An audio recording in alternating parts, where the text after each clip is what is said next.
긴 겨울이 끝났다. 겨울 동안 백패킹을 하지 못했다. 오랜만에 맨 가방의 무게가 낯설게 느껴졌다. 우리는 가까운 인천의 섬 덕적도를 올해의 첫 백패킹 장소로 정했다.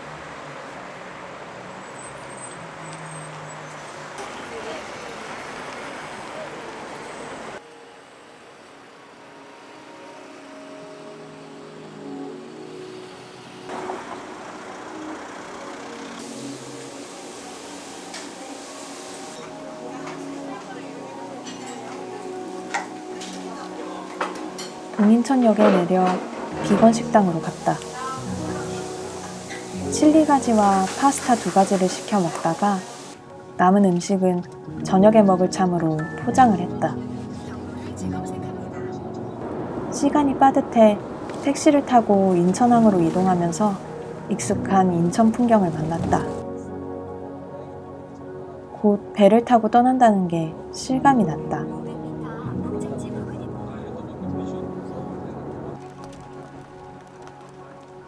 이때만 해도 몰랐다. 날씨로 인해 돌아오는 배가 뜨지 않을 줄은. 우리는 덕적도에서 하룻밤을 보내고 소야도에서 둘째 밤을 보낸 후 돌아올 생각이었다. 하지만 이번 여행에서 소야도는 방문하지 못하게 되었다. 파도가 높아 배가 이틀 동안 뜨지 못하게 되었기 때문이다. 그동안 항상 편하게 섬을 다녀왔던 터라 섬 여행의 성공 여부는 파도의 기분에 달려있다는 것을 몰랐다. 것을 대기하시고 승무원의 지시에 따라 차례로 구명대목에 탑승합니다. 안녕하세요. 모델 베로니카 황입니다. 네, 우리 디자이너님께 좀 질문을 드리겠습니다. 솔직히 오늘의 패션 뭔가 잘 와닿지는 않거든요. 나도 항상 두 번째 타석에서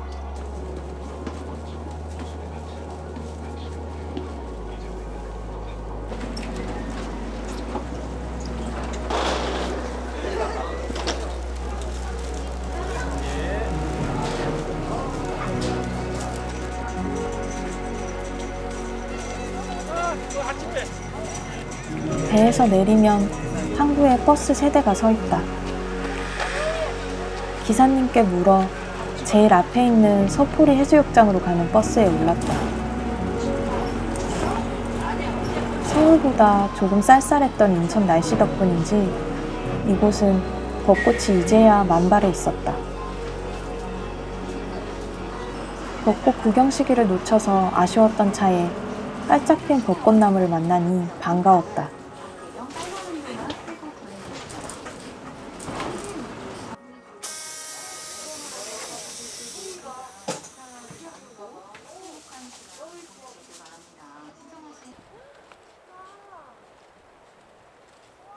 서포리 해변에 도착했다. 솔직히 덕적도는 큰 기대를 하지 않고 온 섬이었다. 그저 평범한 해변에 야영지가 있는 그저 그런 어디에나 있을 법한 바닷가의 모습일 거라고 생각했다. 하지만 서포리 해변에 도착했을 때 펼쳐진 풍경은 기대 이상이었다. 조용한 바닷가 모래밭에 귀엽게 푸른 잔디가 돋아 있었다. 잔디와 바다가 잘 어울렸다. 바다 앞에 펼쳐진 모래사장에 잔디가 자라있는 모습을 본 적이 있었나?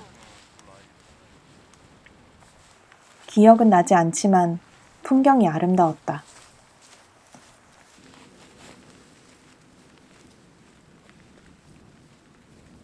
풀이 자라있긴 하지만 땅은 여전히 모래밭이었다. 팩이 박힐 정도로 단단한 땅은 아니었다. 우리는 텐트를 고정하고 근처에 돌덩이들을 가져와 팩을 눌러 고정했다. 오랜만에 나온 터라 텐트를 치는 순서도 헛갈렸다. 우리는 뚝딱거리며 텐트를 쳤다.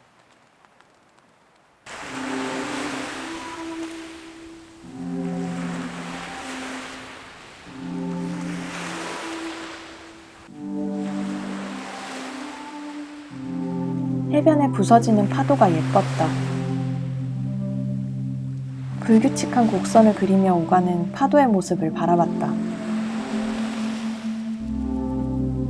바다가 내는 소리도 좋았다. 이걸 보러 바다에 오는 거지 싶었다. 파도가 부서지며 일어난 거품이 바닥에 그림을 그렸다.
해변에서 조금 걸어 나오면 편의점이 있다.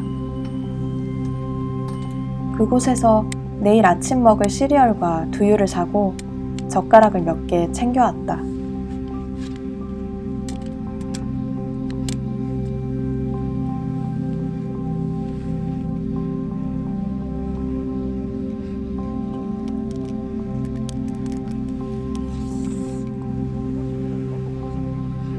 해가 노란빛을 띠며 조금씩 넘어가기 시작했다.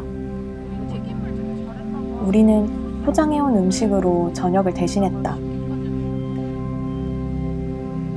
우리가 음식을 먹는 사이 하늘은 점점 더 노을빛으로 물들었다. 해는 부끄럼 타는 새색시처럼 우측에 있던 자그마한 언덕을 넘어갔다.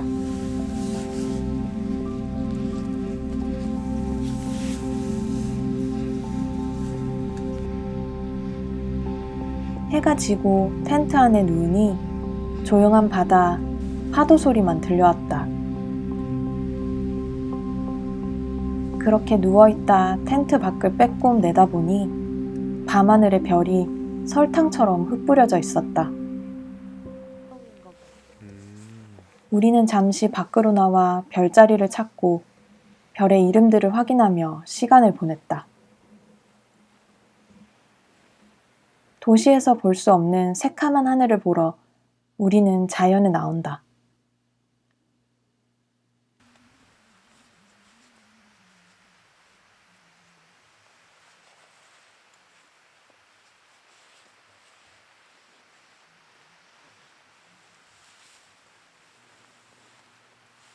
밖은 패딩을 입어야 할 정도로 추웠지만 침낭 안은 포근하고 따스했다. 우리는 핫팩을 몇 개 터뜨려 그 온기에 의지하면서 밤을 보냈다.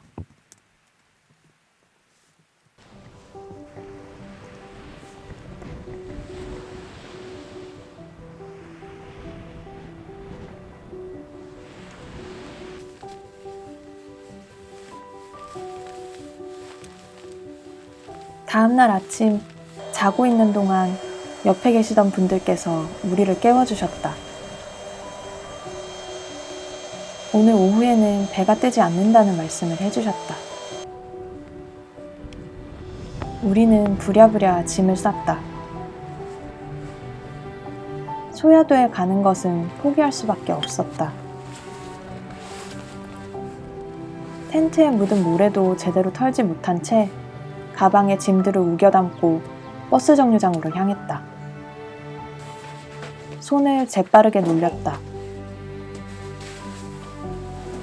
우리는 섬에 올 때 2박 3일 일정으로 오는 경우가 많았다. 멀리까지 배를 타고 왔으니 서로 다른 얼굴을 하고 있는 섬의 모습들을 더 천천히 눈에 담고 오고 싶어서였다.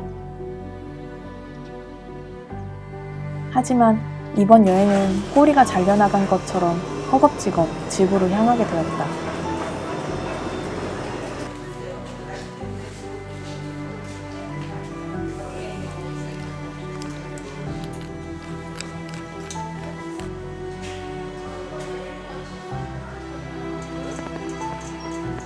아쉬운 마음을 눌러담고 인천으로 향하는 배에 올랐다.